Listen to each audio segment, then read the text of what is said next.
Praise the Lord. सभी को जय मसीह की, परमेश्वर की महिमा हो, प्रभु यीशु मसीह की महिमा हो। तो आज हम जो बताने वाले हैं, आज हम स्वर्गदूत के बारे में बताने वाले हैं कि परमेश्वर के वचन में स्वर्गदूत का क्या सेवा है एक विश्वासी के प्रति, और हर एक विश्वासी के जीवन में स्वर्गदूत रहता है। और आज हम वचन के द्वारा देखेंगे कि कैसे स्वर्गदूत हमारे चारों ओर टहल करता है और हमारी रक्षा करने के लिए परमेश्वर ने तैनात किया है। आज हम परमेश्वर के इस वचन के बारे में हम जानेंगे, स्वर्गदूतों के बारे में। आज हम पढ़ेंगे मत्ती 18 उसका 10वां वचन। और उस वचन में ऐसा लिखा हुआ है कि खोई हुई भेड़े का दृष्टांत इसके बारे में, लेकिन हम 10 और 11 ही पढ़ेंगे। उसमें लिखा है कि देखो, तुम इन छोटों में से किसी को तुच्छ न जानना, क्योंकि मैं तुमसे कहता हूँ कि स्वर्ग में उनके दूत मेरे स्वर्गीय पिता का मुंह सदा देखते हैं, क्योंकि मनुष्य का पुत्र खोए हुओं को बचाने आया है। तो हम यहाँ देखेंगे कि इस वचन में, परमेश्वर का वचन ये में कहा गया है कि इन छोटों में से किसी को तुच्छ ना जानना। तो आपको वो कैसे भी हो, चाहे वो ना समझ हो, चाहे वो अनपढ़ हो, चाहे वो कंगाल हो, कोई भी हो, लेकिन आपको किसी को भी छोटा और तुच्छ नहीं समझना है। परमेश्वर अपनी महिमा किसी से भी करा सकता है, क्योंकि उन जो परमेश्वर के लगाए गए पौधे, क्योंकि वचन में लिखा है, हम मत्ती 15 में देखते हैं। और देखिए, क्योंकि इसमें लिखा हुआ है मत्ती 15 के 13 में, और वचन में लिखा है कि उसने उत्तर दिया कि हर पौधा जो स्वर्गीय पिता ने नहीं लगाया उखाड़ा जाएगा। इसका मतलब ये है कि ऐसे बहुत से पौधे हैं जो स्वर्गीय पिता के द्वारा इस धरती पर लगाया गया है। इसलिए आप नहीं समझते हैं कि वो पौधा कौन है, कैसा है। और इसलिए वचन में लिखा है कि इन छोटों में से किसी को भी आपको तुच्छ नहीं जानना है, नहीं समझना है। परमेश्वर अपनी महिमा किसी से भी ले सकते हैं, कर सकते हैं। और हर एक विश्वासियों के प्रति परमेश्वर ने उनके प्रति स्वर्गदूतों को निमित्त किया है। उनके पास में स्वर्गदूत हैं। जैसे कि हम यहाँ पे पढ़ते हैं कि लिखा हुआ है, क्योंकि मैं तुमसे कहता हूँ कि स्वर्ग में उनके दूत मेरे स्वर्गीय पिता का मुंह सदा देखते हैं। और 11 में लिखा है, क्योंकि मनुष्य का पुत्र खोए हुओं को बचाने के लिए आया है। तो मैं आपको स्वर्गदूत के बारे में बताना चाह रही थी कि जो स्वर्गदूत है, जो हम पवित्र शास्त्र में, वचन में हम इसमें पढ़ते हैं, हमको पवित्र शास्त्र ये सिखाता है कि परमेश्वर प्रायः स्वर्गदूतों के द्वारा अपने विश्वासियों की रक्षा करता है, उनका देखभाल करते हैं स्वर्गदूत के द्वारा। और जो स्वर्गदूत है, जो परमेश्वर के संतान हैं, इस धरती पर लगाए गए परमेश्वर के द्वारा जो पौधा, जो संतान है, स्वर्गदूत परमेश्वर के संतानों के साथ में उनके प्रति एक सच्चे हित की भावना और प्रेम की भावना और उनकी मदद करने का भावना, उनको सही मार्ग में ले जाने की भावना, एक अच्छी कल्पनाएं परमेश्वर के संतानों के प्रति एक स्वर्गदूत रखता है। जो व्यक्ति परमेश्वर का भय मानता है, परमेश्वर, वचन ये कहता है कि परमेश्वर ने आपको निडर की आत्मा दिया है। परमेश्वर ने आपको भय की आत्मा नहीं दिया है। इसलिए परमेश्वर ने हर जगह हमेशा बहुत बार ये कहा है कि मत डर, मैं तुम्हारे संग हूँ, मत डरो, मैं तुम्हारे संग हूँ। इसलिए परमेश्वर कहता है कि आपको किसी से भी नहीं डरना है, इस संसार में किसी से भी नहीं डरना है, किसी समस्याओं से, किसी बीमारी से आपको डरना नहीं है। लेकिन आपके अंदर जो भय होना चाहिए वो सिर्फ परमेश्वर के प्रति होना चाहिए, क्योंकि जो परमेश्वर के प्रति भय रखता है वो परमेश्वर की आज्ञाओं पर चलेगा, परमेश्वर के वचनों पर चलेगा, परमेश्वर की आज्ञाओं को मानेगा। और जो कोई ऐसे करता है वही व्यक्ति धर्मी के राह पे चलता है, नैतिकता का काम करता है, और एक सच्चा विश्वासी होता है, और वो अंश में बढ़ते जाता है। तो जो परमेश्वर का भय रखता है, उनके साथ परमेश्वर उनके जीवन में स्वर्गदूतों को तैनात करते हैं, स्वर्गदूतों को उनके निमित्त आज्ञा देते हैं रक्षा करने के लिए। जैसे कि हम भजन संहिता 34 के 34 के 7 में पढ़ेंगे, और उसमें ऐसा लिखा हुआ है कि यहोवा के डर भयों के चारों ओर उसका दूत छावनी किए हुए उसको बचाता है। आमीन। बिल्कुल, तो आपके अंदर परमेश्वर का भय होना चाहिए, क्योंकि वचन में लिखा है, ऐसा भी लिखा है भजन संहिता में कि परमेश्वर स्वर्ग के सिंहासन पर बैठकर हम सब पर अपनी दृष्टि को डालते हैं, हम सबको देखता है परमेश्वर। तो हमें परमेश्वर पर भय रखना है, प्रभु के वचनों पर चलना है और उनसे ही हमको भय करना है। भजन संहिता 91 के 11 में भी पढ़ते हैं और उसमें भी परमेश्वर ये कहते हैं, स्वर्गदूतों को आज्ञा देते हैं हर विश्वासियों के लिए कि क्योंकि वह अपने दूतों को तेरे निमित्त आज्ञा देगा कि जहाँ कहीं तू जाए वह तेरी रक्षा करे। जी हाँ, तो इस तरीके से परमेश्वर स्वर्गदूतों को आज्ञा देते हैं हर विश्वासियों के पास में जिन्होंने प्रभु यीशु मसीह को ग्रहण किया है, उनके चारों ओर स्वर्गदूत टहलते हैं, उनके चारों ओर स्वर्गदूत रहते हैं, क्योंकि परमेश्वर ने उनके लिए स्वर्गदूतों को तैनात किया है। स्वर्गदूत उनके चारों ओर टहल करते हैं, इसलिए क्योंकि वचन में लिखा है कि वही स्वर्गदूत परमेश्वर के संतानों के प्रति अच्छी भावना और उनके प्रति प्रेम, उनको मार्गदर्शन दिखाने के लिए उनके प्रति अच्छी भावना, और इस तरीके से स्वर्गदूत हमारे निमित्त, हमारे प्रति हमें सिखाने के लिए, हमें बचाने के लिए हमारे चारों ओर तैनात रहता है, क्योंकि ये परमेश्वर की आज्ञा है। तो भले आपको दिखते नहीं हो स्वर्गदूत, लेकिन हर विश्वासी के चारों ओर स्वर्गदूत रहते हैं, और वो स्वर्गदूत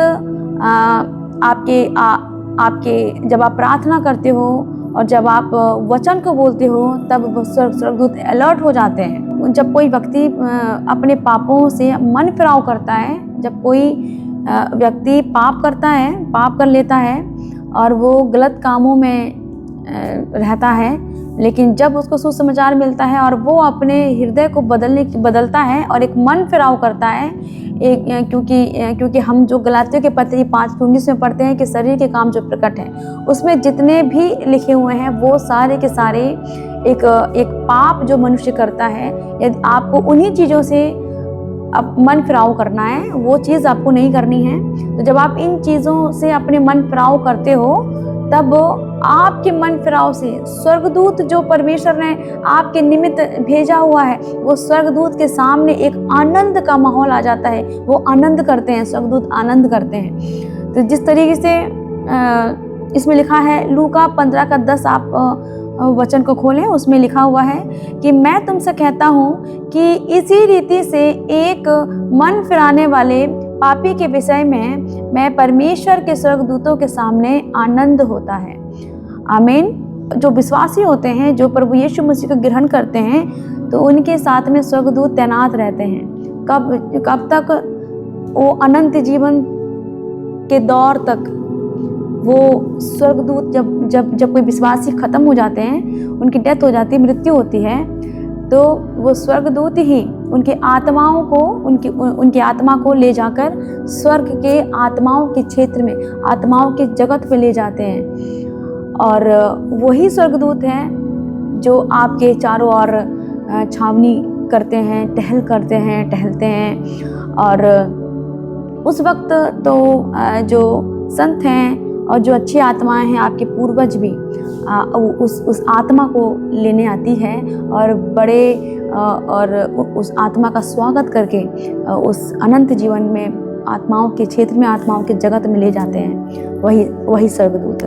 उस समय ऐसा भी होता है कि जब कोई व्यक्ति जो पाप में पड़ा हुआ है और वो मन फिराव नहीं करता है और वो पाप में रहता है, तो क्योंकि उसने अपना जीवन शैतानों को दे देता है, वो क्योंकि वो अपनी आत्मा को, अपने जीवन को उसकी इच्छा के अनुसार शैतानों को देता है, तो जब उसकी मृत्यु होती है तो स्वर्गदूत दूर रहते हैं, लेकिन उसके पास में दुष्ट आत्माएं, शैतान ही आते हैं उनको ले जाने के लिए।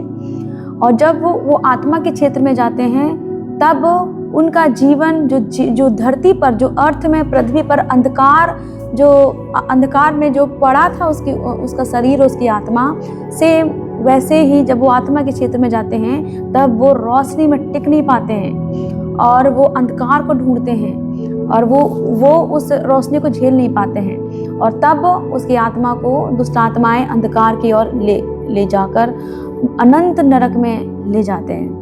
इसी तरीके से हम जब लूका 16 का 22 पढ़ते हैं, उसमें हम देखते हैं कि एक धनी व्यक्ति और एक लाजर के बारे में हम पढ़ते हैं। उसमें एक दृष्टांत है। ऐसा हुआ कि वह कंगाल मर गया और स्वर्गदूतों ने उसे लेकर अब्राहम के गोद में पहुंचाया। तो जो अच्छी आत्माएं होती हैं, जो धरती पर ही अपनी आत्माओं को तैयार करते हैं, उन आत्माओं को स्वर्गदूतों, मतलब एक नहीं काफ़ी सारे स्वर्गदूत उस आत्माओं को उस स्वर्ग में परमेश्वर के जहाँ पर आत्मिक जहाँ पर वहाँ पर ले जाते हैं। तो हम इब्रानी की किताब उसमें 1 से 1 का 14 पढ़ेंगे और हम इसमें देखो ये जानेंगे इस वचन पे कि यीशु को ग्रहण करने पर वे स्वर्गदूत जो परमेश्वर ने हमारे लिए भेजा है, वे हमारे चारों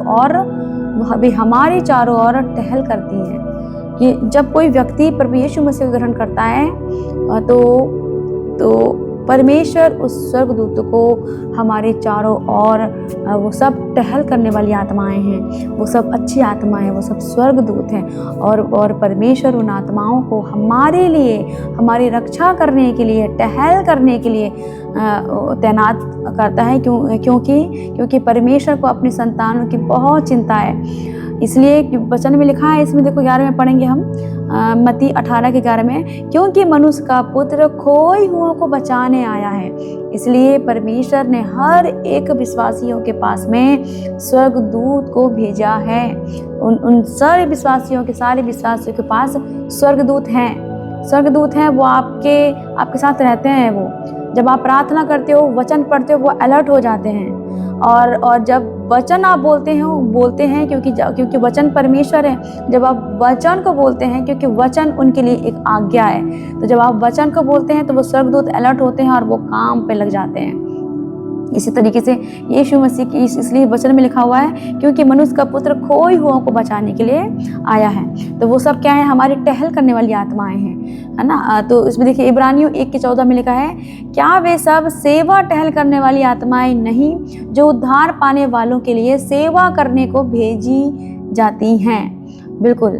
और जो स्वर्गदूत हैं, वो स्वर्गदूत उन्हें मालूम है सब कुछ कि यीशु मसीह कौन है, और वो बड़ी आवाज़ में, ऊंची आवाज़ में बोलते रहते हैं कि प्रभु यीशु मसीह, हम एक जो वध किया हुआ मेमना है, मेमना ही सामर्थ है, धन, ज्ञान, बुद्धि, शक्ति, आदर और महिमा और धन्यवाद के योग परमेश्वर प्रभु यीशु मसीह है। तो हम इसको पढ़ेंगे। देखिए प्रकाशित वाक्य 5 का 11 और 12, और देखिए उसमें क्या लिखा हुआ है कि जब मैंने देखा तो उस सिंहासन और उन प्राणियों और उन प्राचीनों के चारों ओर बहुत से स्वर्गदूतों का शब्द सुना, जिनकी लाखों और करोड़ों की थी, जिनकी संख्या लाखों और करोड़ों की थी, और वे ऊंचे शब्द से कहते थे, वध किया हुआ मेमना ही सामर्थ और धन और ज्ञान और शक्ति और आदर और महिमा और धन्यवाद के योग्य हैं। आमीन। तो आपको समझना है कि स्वर्गदूत आप सभी के पास में हैं। आप सब जितने भी विश्वासी जो सुन रहे हैं, उन आप सभी के पास में परमेश्वर ने अपने स्वर्गदूतों को आपके निमित्त भेजा हुआ है। आपके चारों ओर वो स्वर्गदूत हैं। तो आप प्रार्थना कीजिए, आप वचन को पढ़िए। जितना आप वचन पढ़ेंगे और जितना आप प्रार्थना करेंगे, वो स्वर्गदूत आपकी मदद करते हैं वचन को समझाने के लिए। पवित्र आत्मा आपको गाइड करते हैं, होली स्पिरिट आपको वचन के भेदों को समझाते हैं, और स्वर्गदूत आपकी रक्षा करते हैं। और स्वर्गदूत परमेश्वर के वचन जब आप बोलते हो तो स्वर्गदूत अलर्ट होते हैं और परमेश्वर के वचन को काम पे लगा देते हैं। इसलिए आप ज़्यादा से ज़्यादा लोगों के लिए प्रार्थना करें, आप ज़्यादा से ज़्यादा प्रार्थना करें, और आप अपने आत्मा को उन्नति करें प्रार्थना करके। अन्य भाषा यदि बोलते हैं तो अन्य भाषा बोलें, जिससे वो उसमें आत्मा की उन्नति होती है। तो मुझे लगता है कि आप सभी को अच्छा लगा होगा आज का जो टॉपिक है स्वर्गदूत के बारे में, और मैं समझती हूँ कि आप इन वचनों को समझें और आप ये समझें कि आपके साथ में स्वर्गदूत रहते हैं। तो सभी को जय मसीह की, प्रेज़ द लॉर्ड।